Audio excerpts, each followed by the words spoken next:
Hello दोस्तों, नमस्कार। आप सबका स्वागत है हमारे चैनल पर। आज हम बात करेंगे उत्पादन के क्षेत्र की विभिन्न क्रांति और उनसे संबंधित क्षेत्र, जो कि सभी एग्ज़ाम पॉइंट ऑफ व्यू की दृष्टि से बहुत महत्वपूर्ण है। हर एक एग्ज़ाम में ज़्यादातर क्वेश्चन इससे रिलेटेड एक ना एक क्वेश्चन पूछा जाता रहा है और पूछा जाता रहेगा। तो हम लोग आज की इस क्लास में प्रमुख उत्पादन क्रांतियाँ पढ़ेंगे। तो वीडियो को स्टार्ट करते हैं। आप हमारे चैनल पर नए हैं तो चैनल को सब्सक्राइब करिए, और वीडियो यदि अच्छा लगता है आपको, वीडियो को ज़रूर लाइक करिए और कमेंट करके ज़रूर बताएं कि आपको वीडियो कैसा लगा। तो वीडियो को स्टार्ट करते हैं। देश की प्रमुख उत्पादन क्रांतियाँ। उत्पादन की क्रांतियाँ जो शुरू होती हैं देश आज़ाद होने के बाद, क्योंकि जब देश हमारा आज़ाद नहीं था उस समय विभिन्न प्रकार के जो सेक्टर थे उनमें, चाहे वो कृषि का क्षेत्र हो, चाहे दुग्ध उत्पादन का हो, और भी विभिन्न प्रकार के जो खाद्यान्न हैं उनकी समस्या थी हमारे देश में। धीरे धीरे हमारे देश ने विकास के नए आयाम गढ़े और उन आयामों में जो महत्वपूर्ण भूमिका निभाई वो थी हमारी विभिन्न प्रकार की क्रांतियाँ। इन क्रांतियों के माध्यम से सभी क्षेत्रों में अपने अपने स्तर पर विकास किया गया, और आज हम उत्पादन की जो विभिन्न प्रकार की खाद्य सामग्री हों, चाहे और भी उत्पादन की चीज़ें हों, उनमें अग्रणी स्थान रखते हैं। और एक विकसित जो हमारा सिस्टम होना चाहिए, फूड चेन हो, चाहे वो दूध का मिल्क डेयरी जो उद्योग हो, इन सब में हम लोग आज अग्रणी हैं। तो इन्हीं सब के लिए हम लोग स्टार्ट करेंगे, देखेंगे। पहला हमारा है हरित क्रांति। हरित क्रांति का मतलब, हरित का मतलब ही होता है हरा। मतलब जो हरित क्रांति है इसका जो मतलब होता है कि जो गेहूँ, चावल और ये विभिन्न प्रकार की जो खाद्यान्न से महत्वपूर्ण फसलें हैं इनको बढ़ावा देने के लिए स्टार्ट किया गया था। और इसका जो काल था 1966, इसका जो समय था 1966 में 66-67 में इसका शुरुआत की जाती है। और उसके शुरुआत में जो पहले इसके प्रमुख थे, इन्होंने जो शुरुआत की वो थे हमारे डॉक्टर M.S. स्वामीनाथन। इनके नाम पर इसी का नाम हरित क्रांति उन्होंने रखा। और हरित क्रांति के क्षेत्र में भारत ने बहुत ही अमूलचूल परिवर्तन किया। जो जिस समय हरित क्रांति लाई गई उस समय बहुत समस्या थी खाद्यान्न की, और इसको बढ़ावा देने के लिए हरित क्रांति 1966-67 में लाई जाती है। तो हरित क्रांति में पहला तो हमारा क्वेश्चन बनेगा कि हरित क्रांति किस क्षेत्र से संबंधित है। तो खाद्यान्न उत्पादन, जिसमें प्रमुख रूप से गेहूँ और चावल।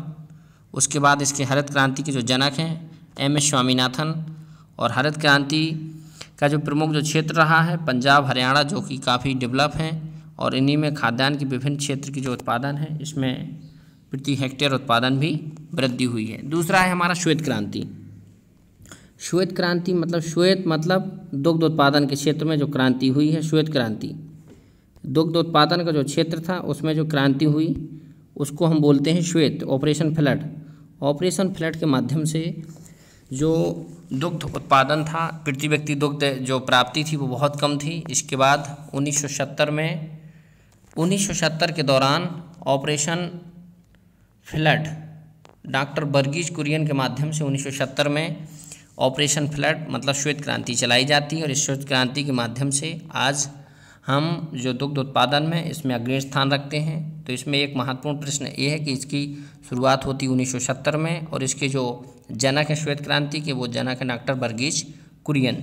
आगे हम लोग देखेंगे नीली क्रांति। नीली क्रांति जैसे एक चित्र में आप देख रहे हैं, नीली क्रांति का मतलब जो मत्स्य हैं, मछलियाँ हैं, जो मत्स्य से संबंधित और विभिन्न प्रकार की जो उत्पादन है इनको बढ़ावा देने के लिए नीली क्रांति, मत्स्य उत्पादन के लिए नीली क्रांति लाई गई, जिससे मत्स्य उत्पादन में वृद्धि हो सके। आगे हम लोग देखेंगे भूरी क्रांति। भूरी मतलब, इसमें लिखा भूरी मतलब उर्वरक उत्पादन। उर्वरक जैसे कि भूरे होते हैं, इसी के नाम से इसका नाम रखा गया ब्राउन, भूरी क्रांति। और इसमें उत्पादन जो होता है उर्वरक का, इसको बढ़ावा दिया जाता है। और इसके साथ उर्वरक के क्षेत्र में आज हम लोगों ने काफ़ी हद तक सफलता भी हासिल की है। कुछ ऐसे उर्वरक हैं जिसको हमको विदेश से आयात भी करना पड़ता है, लेकिन उर्वरक के क्षेत्र में भूरी क्रांति के माध्यम से काफ़ी हद तक विकास हुआ है। आगे हम लोग देखेंगे रजत क्रांति। रजत मतलब अंडा से, अंडा के उत्पादन में जो रजत क्रांति आती है, और इस रजत क्रांति के माध्यम से अंडा के जो प्रति व्यक्ति अंडे का जो प्राप्ति थी वो बहुत कम थी। इसके बाद ये अंडा उत्पादन है रजत का मतलब इसमें जो फार्म हाउस में मुर्गियाँ पाली जाती हैं, उन्हीं मुर्गियों से अंडे प्राप्त किए जाते हैं, तो इसी के लिए रजत क्रांति लाई गई थी। अगला है हमारा पीली क्रांति। पीली मतलब तिलहन, जो तिलहन की फसलें हैं, कोई भी फसल होगी हमारी तिलहन से संबंधित, जैसे सरसों, अलसी और जैसे कि और भी फसलें होती हैं जिनसे तेल निकलता है, तो इसी के लिए पीली क्रांति लाई गई थी। और इस पीली क्रांति के माध्यम से तिलहन के उत्पादन को बढ़ावा दिया गया। आगे हम लोग देखेंगे कृष्ण क्रांति। कृष्ण क्रांति का मतलब, कृष्ण मतलब कलर जानते हैं आप, जो सांवला कलर होता है। और बायोडीजल, बायो मतलब जो डीजल है वो जैविक, जो धरती से नीचे से प्राप्त किया जाता है, इसी को बढ़ावा देने के लिए, बायोडीजल उत्पादन को बढ़ावा देने के लिए कृष्ण क्रांति लाई गई। आगे हम लोग देखेंगे लाल क्रांति। लाल क्रांति मतलब कलर से ही आप समझ रहे हैं, लाल का मतलब होता है जैसे मांस, टमाटर जो लाल कलर के होते हैं, इन्हीं की वृद्धि के लिए, इन्हीं के उत्पादन को बढ़ावा देने के लिए लाल क्रांति लाई जाती है। तो लाल क्रांति का संबंध है टमाटर या मांस उत्पादन से। आगे हम लोग देखेंगे गुलाबी क्रांति।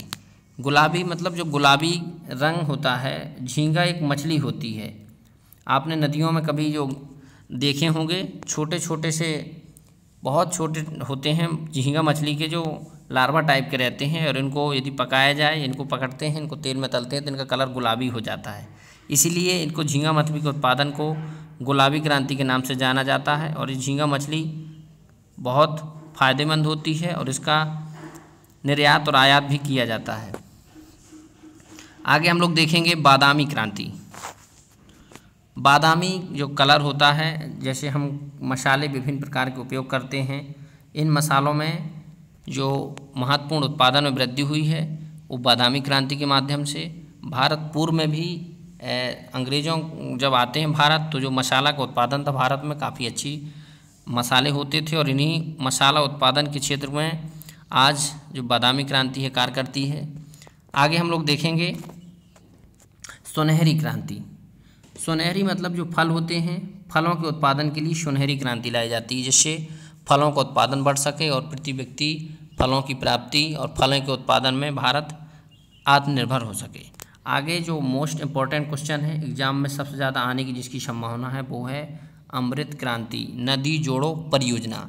अमृत क्रांति का मतलब होता है जो एक नदी से दूसरी नदी को, जैसे अभी हाल में चर्चा में है केन बेतवा लिंक योजना, इसी को अमृत क्रांति के तहत केन, जो कि उत्तर प्रदेश बांदा में बहती है, बांदा उसके किनारे बसा एक शहर है, और बेतवा जो कि मध्य प्रदेश से निकलती है, और केन भी मध्य प्रदेश से निकलती है, लेकिन ये उत्तर प्रदेश और मध्य प्रदेश दोनों में बहती हैं। इन्हीं को जोड़ करके केन बेतवा लिंक परियोजना चलाई जा रही है। इसी केन बेतवा लिंक परियोजना के माध्यम से विभिन्न जो क्षेत्र हैं, इससे पानी की समस्या और उसके साथ साथ सिंचाई, बाढ़ की समस्या से निजात पाया जाएगा। तो अमृत क्रांति का संबंध नदियों को आपस में जोड़ने से है। आगे है अगला हमारा धूसर या स्लेटी क्रांति। इसका संबंध है सीमेंट उत्पादन की वृद्धि से। सीमेंट का उत्पादन कितना हद तक आज बढ़ गया है। पूर्व में आपने देखा होगा कि सीमेंट का उत्पादन भारत में बहुत कम होता था, लेकिन आज सीमेंट के उत्पादन में भारत अग्रणी देशों में है, और इसके लिए जो कार्य करती है वो स्लेटी या धूसर क्रांति है, जिससे इसको सीमेंट के उत्पादन को बढ़ावा दिया गया। आगे है गोल क्रांति। गोल मतलब आलू लिखा है उसमें, आलू मतलब गोल होता है, इसी को लेकर के गोल क्रांति बनाई गई है। और इस गोल क्रांति के माध्यम से आलू का उत्पादन बढ़ाया गया, क्योंकि आलू जो सब्जी में प्राथमिक रूप से सबसे ज़्यादा जो यूज करने वाली सब्जी है वो आलू है, और इसी आलू के उत्पादन को बढ़ावा देने के लिए गोल क्रांति लाई गई। आगे हम लोग देखेंगे इंद्रधनुषीय क्रांति। इंद्रधनुषीय का मतलब, जैसे इंद्रधनुष 7 रंग का होता है, तो इसी इंद्रधनुषीय क्रांति के माध्यम से जो भी क्रांतियाँ पूर्व में लाई गई हैं, इन्हीं क्रांतियों के कार्यान्वयन को और अच्छे रूप से चलाया जाए, और जिससे इनकी निगरानी हो सके, और इनके जो विभिन्न क्षेत्र हैं इनमें किस स्तर तक वृद्धि हुई है और कितनी अभी कमी है, इसकी निगरानी के लिए इंद्रधनुषीय क्रांति लाई गई। आगे हम लोग देखें सनराइज या सूर्योदय क्रांति। जैसे जो आज क्रांतियाँ हम लोग पढ़ रहे हैं, इसमें जो बर्ड हैं ये अपने आप उस बर्ड की ओर इंगित करते हैं। यदि आप थोड़ा सा भी गैस लगाते हैं और क्वेश्चन एग्जाम में आता है तो आप तुरंत टिक कर लेंगे। इलेक्ट्रॉनिक उद्योग के विकास के लिए। सनराइज और सूर्योदय मतलब इलेक्ट्रॉनिक्स के माध्यम से हम लोग जैसे देखते हैं प्रकाश, तो उसी प्रकाश से रिलेटेड है, जैसे सनराइजर, सूर्योदय। इलेक्ट्रॉनिक्स की जो हम आज क्षेत्र में काफ़ी मात्रा में आत्मनिर्भर हो चुके हैं और इसके विकास के लिए जो क्रांति लाई गई थी वो सूर्योदय क्रांति। आगे हम लोग देखेंगे क्रांति। गंगा क्रांति जो वर्ड है, इससे आप गंगा के शब्द समझेंगे थोड़ा सा। इसमें गंगा क्रांति का मतलब ये है कि जो Waterman of India Rajendra Singh को कहा जाता है। राजेंद्र सिंह जी ने नदियों के किनारे जो विभिन्न प्रकार के बालू खनन और उनके माध्यम से जो नदियों का जल स्तर वो गिर रहा था, उसी के खिलाफ आवाज़ उठा करके एक गंगा क्रांति छेड़ी और इससे नदियों और पानी का संरक्षण किया जा सके। और इसमें सरकार के साथ मिलकर के नदियों के किनारे विभिन्न प्रकार के क्षेत्रों में जैसे कि खदान होती हैं, विभिन्न प्रकार की बालू खदानें, बालू खदानों के साथ साथ उनका विदोहन होता है जो खनिज हैं, तो उसी को बचाने के लिए गंगा क्रांति लाई गई थी। आगे हम लोग देखेंगे सदाबहार क्रांति। सदाबहार क्रांति का मतलब ऐसी क्रांति जो सभी के लिए फ़ायदेमंद हो। सदाबहार कहते हैं जैसे किसी व्यक्ति को हम लोग कहते हैं कि वो सदाबहार प्रकृति का व्यक्ति है, मतलब सभी के लिए समान रूप से कार्य करने वाला, किसी को उससे नुकसान ना हो। तो ऐसे ही जैविक तकनीकी को बढ़ावा देने के लिए सदाबहार क्रांति लाई गई और इस सदाबहार क्रांति के माध्यम से जो हम अपनी फसलों में विभिन्न प्रकार के जो रसायन डालते हैं, इन्हीं को कम करने के लिए, जैविक तकनीक को बढ़ावा देने के लिए सदाबहार क्रांति लाई गई। आगे हम लोग देखेंगे सैफ्रॉन क्रांति। सैफ्रॉन का मतलब होता ही है केसरिया। तो केसर जो एक जैसे कि मसाला होता है, एक बहुत ही महत्वपूर्ण जो मसाला होता है केसर होता है, और केसर के उत्पादन में जैसे कि जम्मू कश्मीर में सबसे ज़्यादा केसर होता है, तो इसी के बढ़ावा देने के लिए केसर के उत्पादन को सैफ्रॉन क्रांति लाएगी। आगे हम लोग देखेंगे स्लेटी या ग्रे क्रांति। इसी को भी हमने पूर्व में पढ़ लिया है, ग्रे या भूरी क्रांति, इसी को उर्वरकों के उत्पादन को है। आगे हम लोग देखेंगे हरित या सोना क्रांति। हरित क्रांति, हरित सोना क्रांति मतलब जो हरित है, लेकिन क्या जो हरित सोना, बांस को हरित सोना कहा जाता है, ग्रीन गोल्ड। तो बांस के उत्पादन को बढ़ावा देने के लिए हरित सोना क्रांति लाएगी, जिससे बांस का उत्पादन बढ़ाया जा सके। इसमें लिखा है मूंग क्रांति।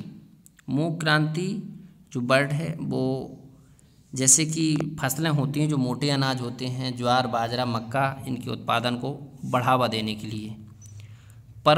परामनी क्रांति जैसे कि भिंडी जो फसल है, इसके उत्पादन के लिए बढ़ावा देने के लिए एक क्रांति लाएगी जिसको परमनी क्रांति बोलते हैं। ये बहुत महत्वपूर्ण नहीं है, ऊपर जो क्वेश्चन है इसमें आप सबसे ज़्यादा इसको ध्यान देंगे, इसको और इसका तो मैंने पूर्व में चर्चा कर दी है। आगे हम लोग देखेंगे ग्रीन गोल्ड क्रांति। ग्रीन गोल्ड, अब हरित सोना ऊपर भी थी और ग्रीन हरित सोना बांस को, मतलब चाय भी ग्रीन गोल्ड की तरह है, क्योंकि चाय का जो उत्पादन होता है भारत में बहुत अधिक मात्रा में होता है और इसका हम लोग निर्यात भी करते हैं। इसी को बढ़ावा देने के लिए, चाय के उत्पादन को बढ़ावा देने के लिए ग्रीन गोल्ड क्रांति लाई गई। आगे हम लोग देखेंगे खाकी क्रांति। खाकी क्रांति मतलब जैसे हम लोग खाकी के कपड़े पहनते हैं, ऐसे ही खाकी जो चमड़ा का कलर होता है वो खाकी टाइप का होता है और इसके बढ़ावा देने के लिए खाकी क्रांति लाएगी, जिससे चमड़े का जो उत्पादन है ज़्यादा से ज़्यादा किया जा सके। वाइट गोल्ड क्रांति, आगे देखेंगे हम लोग वाइट गोल्ड क्रांति मतलब कपास, सफ़ेद सोना। कपास को हरित, जैसे हम लोग अभी पढ़ रहे थे बांस को हरित सोना बोलते हैं, ऐसे ही कपास को वाइट गोल्ड बोलते हैं, सफ़ेद सोना। तो इसी के उत्पादन को बढ़ावा देने के लिए वाइट गोल्ड क्रांति लाएगी। आगे हम लोग देखेंगे नेक्स्ट और लास्ट क्रांति NH क्रांति, स्वर्णिम चतुर्भुज योजनाओं से संबंधित। NH क्रांति मतलब नेशनल हाईवे क्रांति है ये, और इस स्वर्णिम चतुर्भुज योजना के अंतर्गत 4 महानगर, भारत की जो 4 प्रमुख महानगर हैं, दिल्ली, मुंबई, कोलकाता और चेन्नई, इनको आपस में इंटरलिंक किया गया है आपस से, और इसी को NH क्रांति मतलब नेशनल हाईवे को आपस में जोड़ने की क्रांति को NH क्रांति कहते हैं। और इसके तहत स्वर्णिम चतुर्भुज योजना लाएगी, इसको एनिस क्रांति के माध्यम से चारों देश की प्रमुख शहरों को आपस में जोड़ा गया है। तो ये था हमारा वीडियो। फिर मिलते हैं अगली क्लास में। आपको वीडियो कैसा लगा कमेंट करके ज़रूर बताएं। तब तक के लिए धन्यवाद।